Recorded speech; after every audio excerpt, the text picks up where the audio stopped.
देखो, सबसे पहली बात हमारी कमजोरी क्या है? हम परेशान हो जाते हैं। संसार में देखो तो परेशान, परमार्थ की तरफ देखो तो हम परेशान हो। ये हमारा आदत स्वभाव बन गया परेशान होना। थोड़ा सा धैर्यवान बनो, गंभीर बनो। कोई भारी से भारी विपत्ति में परेशानी स्वीकार करके विपत्ति से थोड़ी निकला है। सुलझो, ठीक है, ये विपत्ति है, ये समस्या है, इसका समाधान होगा। ऐसा थोड़ी कि हमें नष्ट कर देगी। अगर अभी हमारी बड़ी हानि हो जाती है, हम कल इससे बड़ा लाभ प्राप्त कर सकते हैं। हमको एकदम बिल्कुल गंभीर रहना है, इतने कमजोर नहीं बन जाना। अब वो गए तो क्या होगा, अब वो वस्तु गई तो क्या, पद गया तो क्या होगा। प्रयास किया था, ये पद मिला था, इससे बड़ा पद प्राप्त करूंगा, मैं इससे बड़ा महान बनूंगा। ठीक है, एक बार गिर गया, गलती हो गई, दंड भोगूंगा, फिर इससे ज्यादा संयम में रहूंगा। बिल्कुल मतलब एकदम फ्रेश दिमाग रखना चाहिए। और अपने लोग क्या है, जरा सी बात में एकदम पछड़ा कर लेते हैं, एकदम कमजोर हो जाते हैं। ये बिल्कुल ठीक नहीं है। हम जीवन भर की यात्रा की बात करें, भारी से भारी कष्ट में भी मुस्कुराना, तो हमें बल मिला है, हमें भगवान की कृपा का दर्शन हुआ, हमें उनका दुलार दिखाई दिया है। अगर ऐसे भाग जाते हैं तो परमात्मा को नहीं चलना होता। आज जो आप सुन करके लाभ लेने की चेष्टा कर रहे हो ना, ये केवल प्रवचन नहीं है, ये जीवन। अगर ये जिए ना होते ना, ये इसका प्रभाव नहीं पड़ता, वाणी का प्रभाव नहीं पड़ता। हम इसीलिए कहते हैं, जैसे आप लोग एकदम परेशान हो जाते हैं, जब क्या हमसे ज्यादा परेशानी होगी? दोनों किडनी खराब, दवाई लाने के लिए पैसे, पानी रखा है, हम उठ के पी नहीं सकते, भीषण शरीर में कष्ट, भीषण बुखार, किडनी फेल, जरा में बुखार, खाने को क्या, रोटी मांग लिया। अगर वहां सब्जी मिलती, लाल मिर्च ऐसी पड़ के मिलती थी, तो खा नहीं सकते थे। आप सोचो, पानी लाना है तो मुझे लाना, पीना है तो मुझे पीना। अगर मैं हारता तो क्या स्थिति होती? नहीं, मरना और कदम पीछे। कोई दिन ऐसा नहीं जिस दिन सेवा न की, जिस दिन सेवा में ना गए। गुरु जी की सेवा में जाना है, पहले अपने को स्वस्थ साबित करना है। वो सेवा नहीं लेनी, तुम बीमार हो, तुम कष्ट नहीं हो सकते। उनकी दृष्टि को सेवा की आगे ले, हिम्मत की अपनी श्री जी की सेवा मधुकरी नहीं, 3-4 दिन भोजन नहीं, पर सेवा नहीं छोड़ी, दिनचर्या नहीं छोड़ी।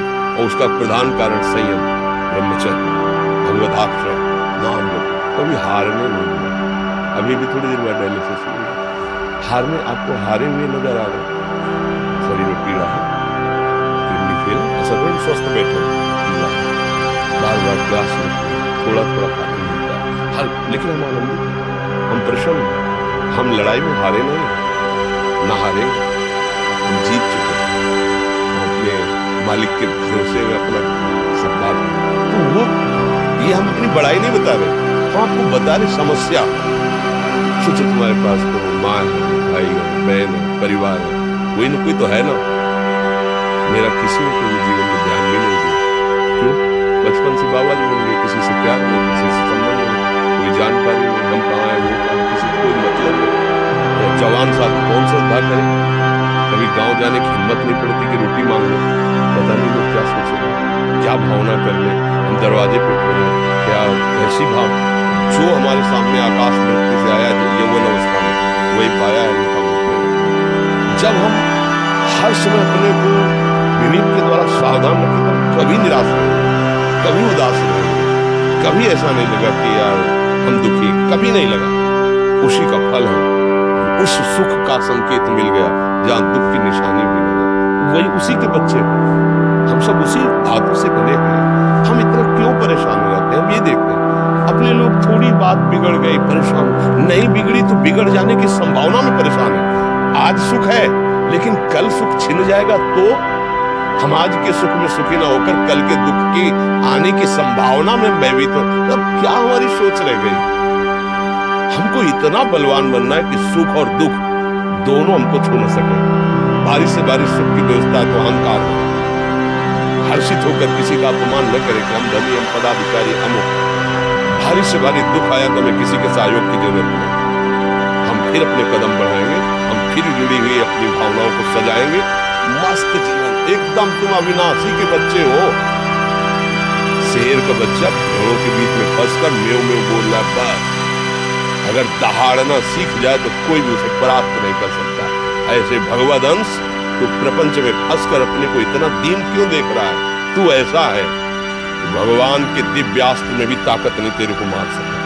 तू अविनाशी का अविनाशी बच्चा है, विनाशी भोगों को, विनाशी शरीर को मैं मान के इतना भयभीत, इतना दुख, ठीक नहीं। ये सबके लिए, केवल एक के लिए नहीं। आप समझो,